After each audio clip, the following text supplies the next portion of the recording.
Jacques Lacan, séminaire 3, psychose, leçon 1, page 13. C'est quelque chose que nous ne rencontrerons jamais d'une façon pleine. L'ambiguïté de notre rapport au moi est absolument fondamentale et suffisamment marquée. Il y a toujours quelque chose de profondément révocable dans toute assomption de notre moi.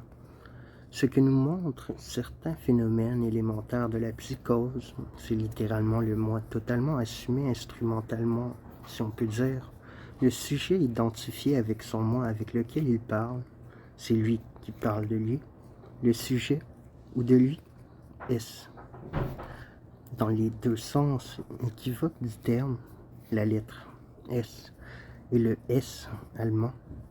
Ceci, je vous le donne aujourd'hui et ici sous cette forme que pour vous indiquer où vont nous porter cette année notre tentative de situation exacte par rapport à ces trois registres du symbolique, de l'imaginaire et du réel,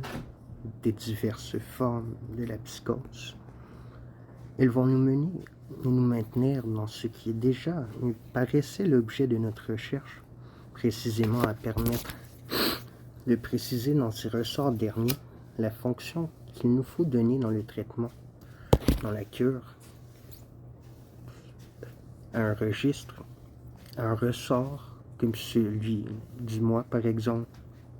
avec tout ce que ceci comporte, parce qu'enfin, ce qui s'entrevoit à la limite d'une telle analyse, c'est toute la question de la relation d'objet. Si la relation analytique est fondée sur une méconnaissance de l'autonomie de cet ordre symbolique qui entraîne automatiquement une confusion du plan imaginaire et du plan réel, pour autant bien entendu que la relation symbolique n'est pas pour autant éliminée, puisqu'on continue de parler, et même qu'on ne fait que cela, il en résulte que ce qui dans le sujet demande à se faire reconnaître sur le plan propre de l'échange symbolique authentique, celui qui n'est pas si facile à atteindre puisqu'il est perpétuellement interféré par l'autre, ce qui demande à se faire reconnaître dans son authenticité symbolique est non seulement littéralement méconnu, mais est remplacé par cette sorte particulière de reconnaissance de l'imaginaire, du fantasme, qui est à proprement parler ce qu'on appelle l'antichambre de la folie.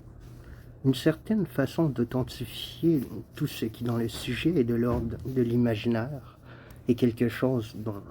nous n'avons tout simplement qu'à admirer que ça ne mène pas à une aliénation plus profonde. Sans doute, c'est là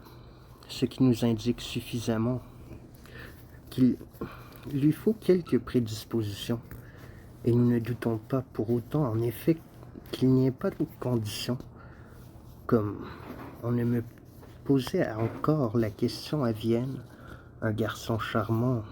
auquel j'essayais d'expliquer quelques petites choses, me demandait si je croyais que les psychoses étaient organiques ou pas.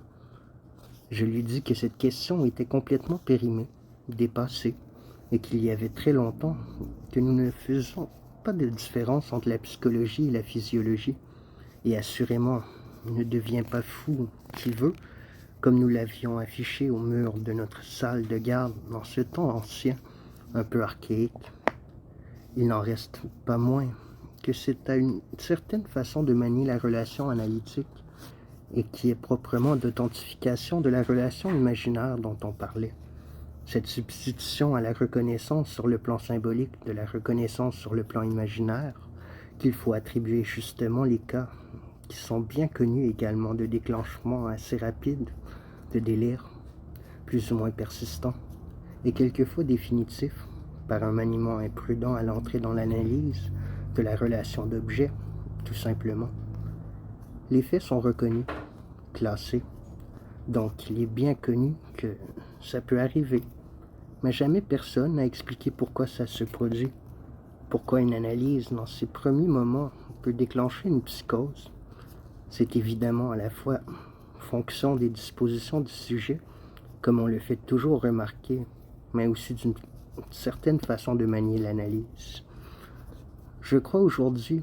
n'avoir pu faire autre chose que de vous apporter l'introduction à l'intérêt de ce que nous allons faire, l'imagination au fait qu'il est pour nous un point de vue de l'élaboration notionnelle, de la purification des notions, de leur mise en exercice et du même coup de notre formation à une analyse. Il est utile de nous occuper de ce champ,